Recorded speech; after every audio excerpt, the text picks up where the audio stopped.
Thoughts को thought patterns इसलिए कहते हैं बिकॉज थॉट्स अकेले नहीं आते, गुच्छे में आते हैं, और वो गुच्छे में हमको समझ भी एक साथ ही देते हैं। जैसे आपको मैं बोलूं कि कोलेस्ट्रॉल खराब चीज़ है, तो बोलेंगे सर किसके लिए खराब है, तब पता चलेगा हार्ट के लिए खराब है। तो जो नॉलेज है वो किसी एक चीज़ की नहीं होती। थॉट्स जब निकलते हैं, सिंगल एक थॉट, वो हमेशा किसी से रिलेटेड होते हैं, एक चीज़। दूसरी, हमारा ब्रेन पैटर्न बना बना के ही दुनिया को समझता है।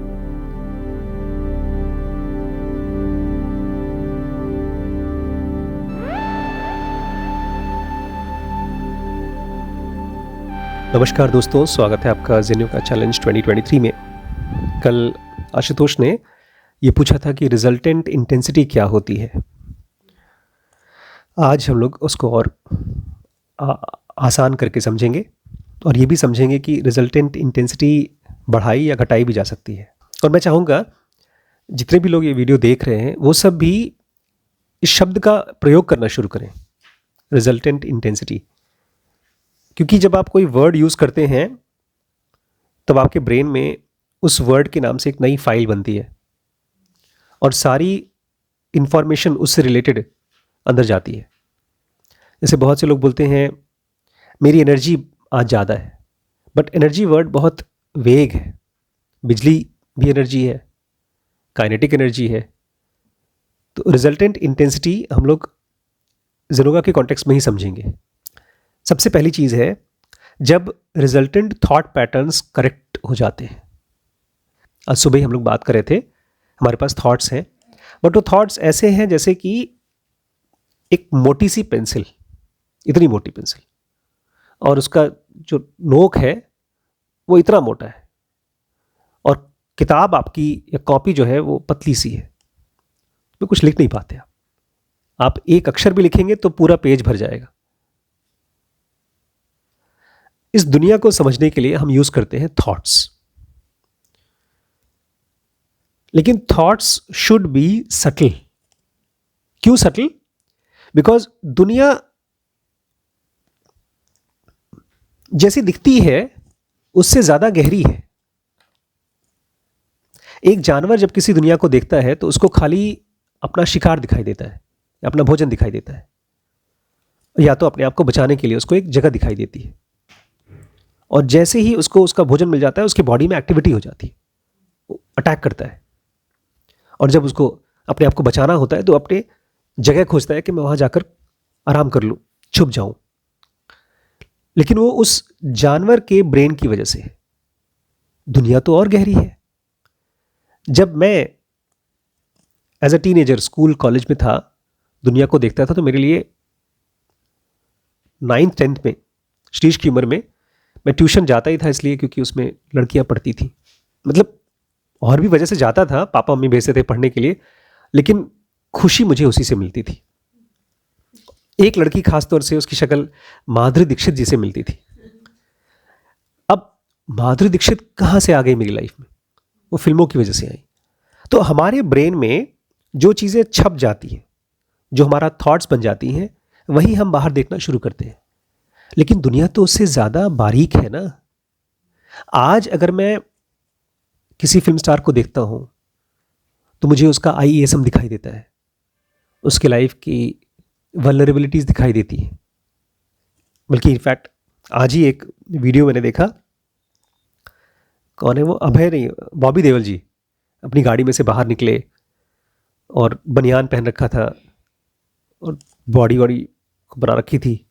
बाहर से लोग खड़े हुए, बॉबी सर फोटो, आपकी बॉडी कितनी अच्छी है, शायद बॉडी दिखाने के लिए हो। और फिर उसने जैकेट निकाला, जैकेट पहना, और मुझे लग रहा था कि बेचारों को कितनी मेहनत करनी पड़ती है फिल्म स्टार्स को। और ये एक ऐसा चीज है ना, आपको एवरीबडी लव्स प्राइवेसी, सबको अच्छा लगता है प्राइवेसी, बट इनकी मजबूरी है, they have to live life of public. मुझे उनके ऊपर दया आती है। फिर इनफैक्ट उसी के साथ एक और वीडियो था, उसमें ये चीज़ एकदम ऑब्वियस थी। उसमें से भी एक बड़ी महंगी कार में से एक कोई एक्ट्रेस निकली, उनको मैं जानता नहीं हूँ, लेकिन दूसरी एक्ट्रेस को जानता हूँ। उनका नाम है Helen. She was a very famous dancer. वो बेचारी चल भी नहीं पा रही थी ठीक से, लेकिन फिर भी paparazzi madam madam madam madam photo खींच रहे थे उसकी। अब तो फिल्मों में नहीं आती। तो जब मैं किसी को देखता हूं तो मुझे वो बॉडी दिखाई देती है, उसके अंदर का मॉलिक्यूलर बॉडी दिखाई देती है, उसका आईएसएम दिखाई देता है, क्योंकि मेरे थॉट पैटर्न्स बहुत बारीक होते जा रहे हैं। मुझे हर इंसान ऐसे दिखाई देता है आईएसएम की तरह। जब वो कुछ बोलता है तो वो क्या सोच रहा है, क्या फील कर रहा है, क्या रिफ्लेक्सेस है उसके, ये तीनों अलग अलग दिखाई देते हैं मुझे। आज मैंने एक इंटरव्यू लिया, इंटरव्यू हो गया हम लोग का। उसके बाद जो टीम थी हम लोगों की, उसमें एक एचआर की बच्ची थी, एक टेक्निकल हेड था वहाँ पे। तो मैंने उसको पूछा कि बेटा तुम्हें पता है मुझे क्यों इस कंपनी में इन्वॉल्व किया गया? बोलता हाँ सर। मैंने कहा क्यों, मुझे तो कुछ आता जाता नहीं है। बोलता सर मैंने देखा था आपने वहाँ पर जब आए थे, मैंने एक छोटा सा एक्सपेरिमेंट किया था ऐसे ही, वहाँ पता भी नहीं था मुझे। मैंने एक बंदे से पूछा तुम्हें अच्छा लगता है काम करना? तो खेमल था, खेमल का चेहरा खिल गया। तो हाँ सर बहुत अच्छा लगता है। और खेमल के बगल में एक और महेश नाम का लड़का था। मैंने कहा तुम्हें? हाँ सर ठीक है। एक सवाल पूछने से दोनों का ई सेंटर दिख गया। मुझे लगा कमाल की चीज़ है यार। फिर मैं नेक्स्ट गया, एक और बच्ची थी वहाँ पे, वही एचआर वाली, उसका नाम है भक्ति। मैंने कहा भक्ति तुझे अच्छा लगता है काम करना? हाँ सर। तब मैंने ऑलमोस्ट सारे एम्प्लॉय से ये चीज़ पूछी और सबका ऐसा दिखाई दे रहा था, किसी का लाल रंग है, किसी का हरा, किसी का पीला, किसी का सफ़ेद, किसी का काला। एक सिंपल सा टेस्ट हो गया। लेकिन ये कहाँ से हुआ? मेरे थॉट पैटर्न से। इनको बोलते हैं रिजल्टेंट थॉट पैटर्न्स। और आमतौर पे हमारे रिजल्टेंट थॉट पैटर्न्स बड़े उलझे हुए हैं। उलझे मतलब हमारे ज़्यादातर थॉट्स वो हमारे डर से आते हैं, हमारी वासनाओं से आते हैं। हम ज़्यादातर जॉब करते हैं और कमाने के लिए जॉब करते हैं, क्योंकि वो एक स्ट्रॉन्ग फियर है, इतना नहीं कमाया, इतना नहीं बचा तो सरवाइव नहीं कर पाते। इनफैक्ट पूरा इंसानियत डर से ही स्ट्रक्चर होते जा रहा है। एक रिसर्च हुई थी, उसके हिसाब से एक शहर में रहना इतना महंगा है तो, और उसको जानबूझ के ऐसा बनाया गया है। जैसे एक आदमी एक महंगा होटल बनाता है, 5 स्टार होटल है, उसका कमरा 10,000 रुपये का है, तो उसको जानबूझ के 10,000 का बनाना पड़ता है। उसकी चादरें महंगी होती हैं, तकिए महंगे होते हैं, उसके फर्नीचर महंगे होते हैं, उसका बाथरूम महंगा होता है। सस्ता हो सकता है बट फिर भी वो महंगा बनाते हैं ताकि वो बिल कर सके।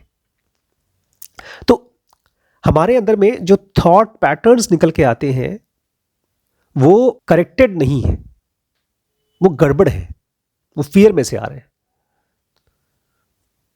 जबकि उनको ऐसा होना नहीं चाहिए। Fear is unnatural. डर अच्छा लगता है? नहीं, फिर भी हम डरते रहते हैं और कभी सवाल भी नहीं उठता कि डर कहां से आ रहा है, क्यों आ रहा है। ये एक मिस्टेकन हैबिट है हमारे माइंड की। ये बॉडी जब पैदा हुई और जी रही है तो उसी प्रोसेस में ये हो गया है। जैसे कोई आदमी गलत पोस्चर में बैठे तो उसकी मसल्स, उसके हड्डी वैसी शेप ले लेती है। ऐसे ही हम लोग बचपन से ही जो थॉट्स और जो इमोशंस जी रहे हैं वो गलत हो गया है। इसीलिए मैं उसको बता रहा था आंचल को कि हमारे मन में जो दुनिया की पिक्चर बनती है वो एग्जैक्ट पिक्चर नहीं होती और लाइव पिक्चर नहीं होती, वो डेड पिक्चर बन जाती है। डेड पिक्चर क्यों? मेरा बच्चा है, उसको मैं बहुत प्यार करता हूं, मेरी बातें भी मानता है, लेकिन कुछ साल बाद बच्चा बड़ा हो जाता है और वो कोई ऐसी हरकत करता है जो मेरी बात से अलग है। मेरी बात जो उस बच्चे के लिए मैंने सोच रखी है वो तो डेड हो गई। लाइव थॉट पैटर्न्स क्या होंगे? सबसे लाइव थॉट पैटर्न नहीं होगा। मैं आपको देख रहा हूं और आपसे निकलने वाले जो भी इंप्रेशंस हैं, ऑटोमेटिक इंप्रेशंस, वो नहीं होंगे। वो जरूरत होगी तो होंगे। जैसे मैंने आपको देखा, मेरे मन में अगर बात आए कि यार ये आदमी, उसके पास पैसे वैसे नहीं है क्या, ये एक ऑटोमेटिक थॉट पैटर्न है जो कि सच नहीं होता। जो रैंडम ऑटोमेटिक थॉट्स हमको मिलते हैं उसमें थोड़े बहुत सच होते हैं, ज़्यादा नहीं, थोड़े बहुत। जैसे मैं बहुत अच्छा एग्जाम्पल हम लोग को मिला, हम लोग का जो थॉट पैटर्न्स है वो मॉडर्न आर्ट की तरह काम करता है। मॉडर्न आर्ट जानते हैं? अभी दिखाता हूँ, आप पहचानिए किसकी फोटो है ये। हाँ, वेरी गुड, घोड़ा है और घोड़े के ऊपर एक हाथ बना हुआ है। इसका नाम क्या है? एग्जैक्टली आप क्या सोच रही हैं? उस सोच का मतलब क्या है? अब सुनिए, ये भाई साहब कह रहे हैं वो एक हॉर्स के जरिए स्पीड, ब्यूटी और ग्रेस दिखाना चाहते हैं। अब उनके दिमाग में कुछ चल रहा है, हमारे थॉट्स चल रहे हैं और उन थॉट्स में से हम कुछ मतलब समझ चुके हैं। अब तुम कुछ भी बोलो हम तुमको नहीं सुनने वाले, क्योंकि हमारे पास अपने थॉट्स हैं। जब तक हमको ये नहीं पता होता हम इन थॉट्स को बार बार रिपीट करते हैं मन में, या एटलीस्ट रिपीट होने देते हैं। जैसे ही हम लोग को ये समझ में आ जाता है अरे ये थॉट चल रहा है लेकिन इस थॉट का कोई मतलब नहीं है, तो वो दिमाग में एक आरी की तरह चल रही होती है, रुक जाती है। हमारे लिए लगता है कि थॉट चल रहा है तो नॉर्मल चीज है, लेकिन जो आदमी ये रियलाइज कर जाता है कि थॉट्स आर रॉन्ग, उसके लिए हर थॉट ऐसा होता है जैसे कोई आदमी छेनी और हथौड़ी से मेरे सर में चोट कर रहा है, रुक जाता है। हमारे ब्रेन में हर थॉट चोट करती है। अब वो सही थॉट होनी चाहिए। अगर चोट होनी ही है मेरे ब्रेन में तो किससे होनी चाहिए? एक कृष्ण के थॉट से, कि दुनिया इल्यूजन है, दुनिया इल्यूजन है। हम लोग अघोर पढ़ रहे हैं। अघोर में क्या बोलते हैं कि एक अघोरी शमशान में जाके रहता है। क्यों? ताकि उसके थॉट्स में ये रियलिटी बस जाए, लोग मरते हैं, लोग मरते हैं, लोग मरते हैं, लोग मरते हैं। अगर आप महीने, 2 महीने, 4 महीने किसी शमशान घाट पे चले जाए रेगुलर, तो आपके लिए भूलना मुश्किल हो जाएगा। और जब किसी नज़दीक वाले की डेथ होगी तो आपके मन में यही आएगा, आखिर मरते तो हैं ही, उसकी डेथ हुई। ये एग्जैक्ट थॉट है, लेकिन ये हमारे पास है नहीं इस समय ब्रेन में। जब आपके थॉट पैटर्न्स करेक्ट हो जाएंगे और कम हो जाएंगे, इसमें एक तो करेक्ट होना है और दूसरा कम होना है। कम होना भी सही होना है। जब आप दुनिया को समझना शुरू कर देंगे तो आपको बहुत थॉट्स की जरूरत नहीं पड़ेगी। एक तरह से समझिए, थॉट्स मतलब ढेर सारा मेंटल शोर दुनिया को समझने के लिए। ये ऐसे ही है जैसे कि मैं बोलूं पानी पानी पानी पी रहा हूं, पानी पी रहा हूं, पानी पी रहा हूं, पानी पी रहा हूं, पानी पी रहा हूं, पानी, अब मुझे गले में डालना है, मुझे गले में डालना है, मुझे गले में डालना है। हमारी बॉडी का नेचर है, जो भी चीजें उसको समझ में आ जाता है वो धीरे धीरे ऑटोमेटिक हो जाता है। जो चीजें उसको समझ में नहीं आती हैं उसी को रिपीट करता है वो। मेरी बीवी किसी और से बात कर रही है, क्यों बात कर रही है, क्यों बात कर रही है, उसको नहीं करना चाहिए। अब अगर एक शक मेरे दिमाग में चल रहा है, इसका मतलब कोई चीज है जो उसको समझ में नहीं आ रही है, लेकिन उसको इल्यूजन हो गया है कि उसको समझ में आ रही है। अगर हमको आज ये बात समझ में आ जाए कि थॉट्स का कम होना भी थॉट्स का सही होना है, तो भी थॉट्स कम हो जाएंगे। लेकिन एक बात का ध्यान रखिएगा, जबरदस्ती मत करिए थॉट खत्म करने का, क्योंकि इस ब्रेन की आदत है कि जो चीज उसको पसंद आती है उसको ढेर सारा चाहिए। चॉकलेट अच्छा लगा, चॉकलेट ही खाऊंगा। अच्छा, साइलेंस अच्छी चीज है, लाओ भाई साइलेंस ले आओ 5 किलो। थॉट्स को थॉट पैटर्न्स इसलिए कहते हैं बिकॉज थॉट्स अकेले नहीं आते, गुच्छे में आते हैं। और वो गुच्छे में हमको समझ भी एक साथ ही देते हैं। जैसे आपको मैं बोलूं कि कोलेस्ट्रॉल खराब चीज है, तो बोलेंगे सर किसके लिए खराब है? तब पता चलेगा हार्ट के लिए खराब है। तो जो नॉलेज है वो किसी एक चीज की नहीं होती। थॉट्स जब निकलते हैं, सिंगल एक थॉट, वो हमेशा किसी से रिलेटेड होते हैं, एक चीज। दूसरी, हमारा ब्रेन पैटर्न बना बना के ही दुनिया को समझता है। एग्जाम्पल के लिए, अगर मुझे कहीं जाना है, कोई मैप चाहिए, तो पहले उस मैप को दिमाग में बनना होता है।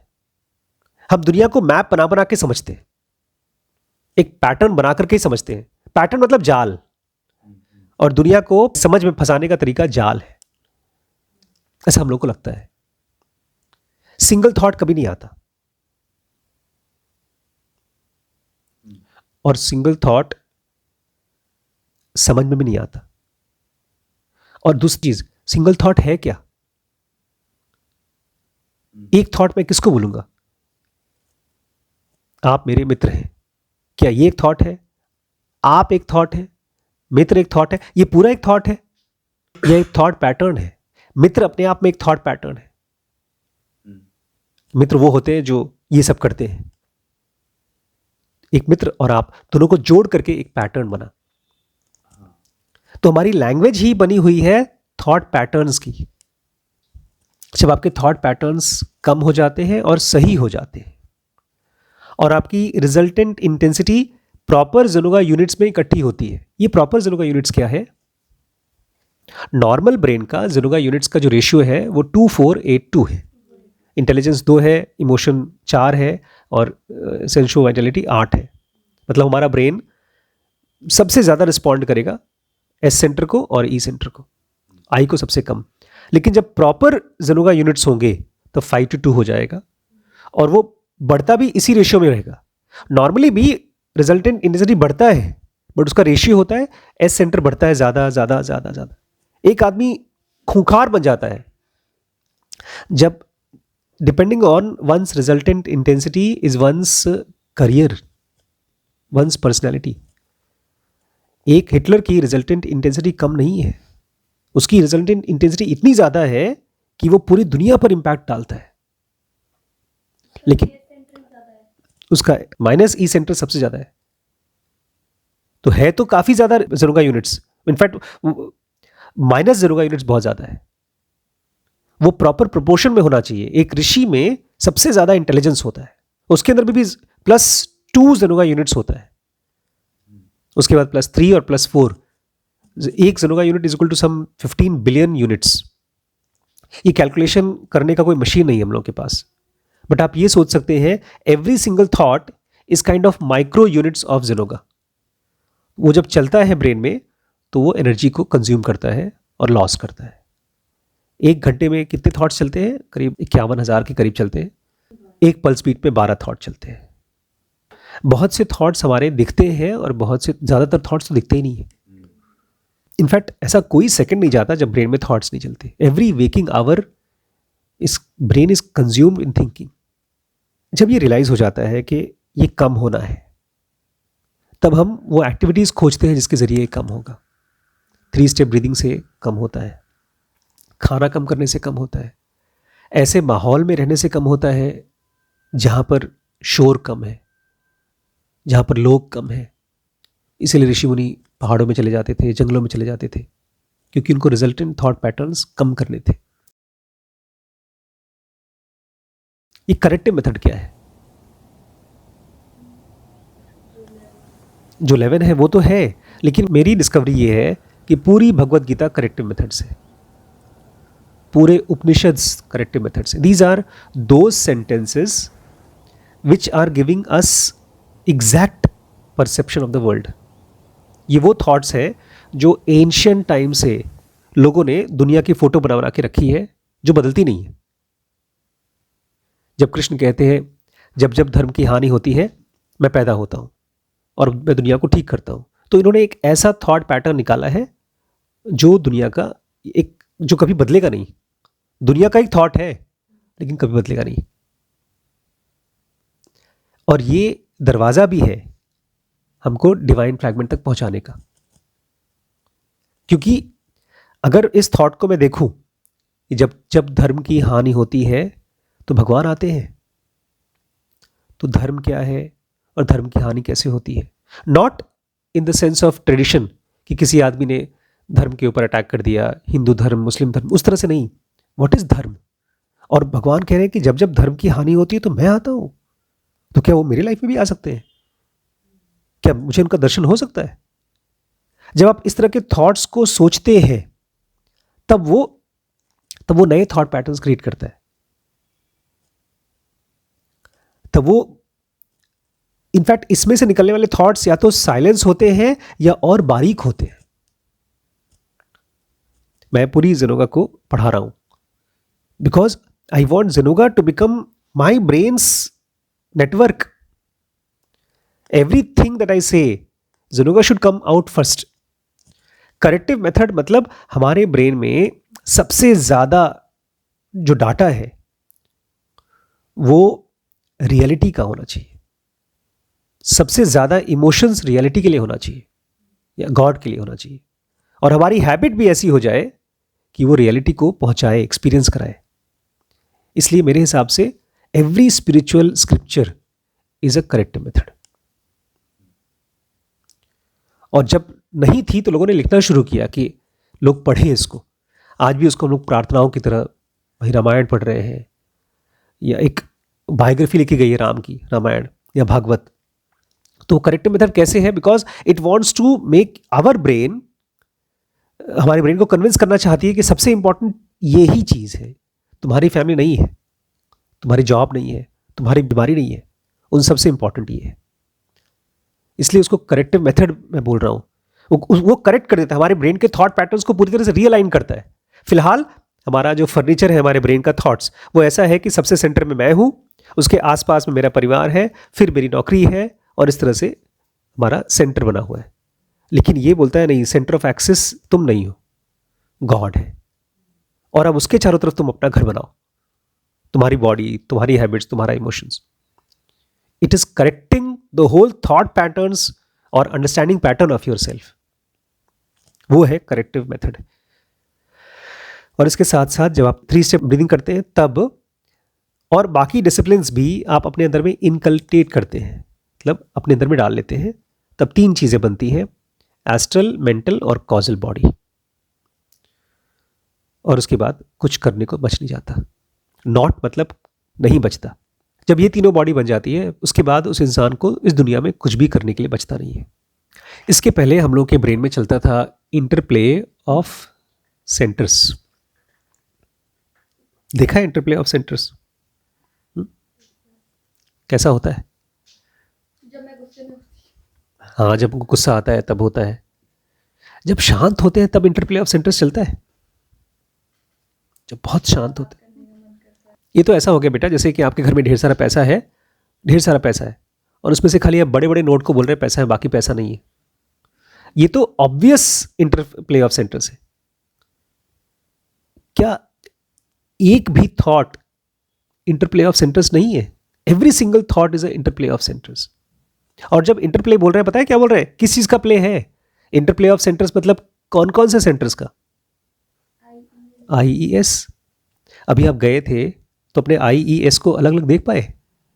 देख पाए? पकड़ में आया? पकड़ में आया तो ठीक हुआ नहीं, परमानेंट नहीं, बट पकड़ में आया ना। मंदिर में आपको डांट पड़ी और खराब लगा, इसके बाद थॉट क्या आया? पहले गुस्सा लगी, सबके सामने बेइज्जती कर दी, और क्या थॉट आया उसके बाद? वेरी गुड, आपका दिमाग ने कहा कि उनका ई सेंटर है, ये उनका ई सेंटर है, और मेरा क्या है? मेरा भी ई सेंटर था, मुझे गुस्सा आया जब। तो एक काम करते हैं, इसको बोलते हैं कि ये पूरा ई सेंटर है। इसलिए हर चीज को हमको बारीकी से जाके स्टडी करना चाहिए कि ये इंटरप्ले ऑफ सेंटर्स है कि नहीं।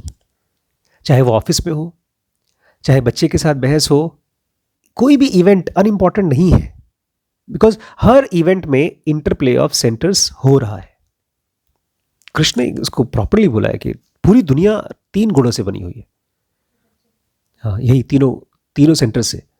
ज़ेनोगा बोलती है अब जब आपका तीनों बॉडीज बन चुका है, उसके बाद आपका ब्रेन में इंटरप्ले ऑफ सेंटर्स खत्म हो चुका है, क्योंकि उसने अपना काम कर लिया है। ये क्या काम था इंटरप्ले ऑफ सेंटर्स का? Have served there purpose.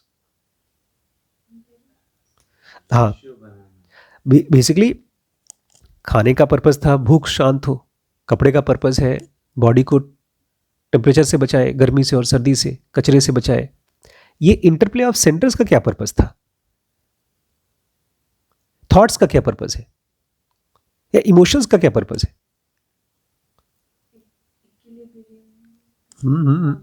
Basically इस पूरी बॉडी का और माइंड का पर्पस ही है भगवान को जानना। तो जब भी आपके ब्रेन में कोई भी थॉट चले, कोई भी इंटरप्ले चले, तो वो रियलिटी को जानने के लिए ही होना चाहिए। अब वो जान गए तो उसका पर्पस सॉल्व हो गया, उसके बाद थॉट्स ही नहीं आएंगे, आपको डिस्टर्ब नहीं होंगे आप। ये एक प्रूफ भी है कि आप सही रास्ते पे है कि नहीं।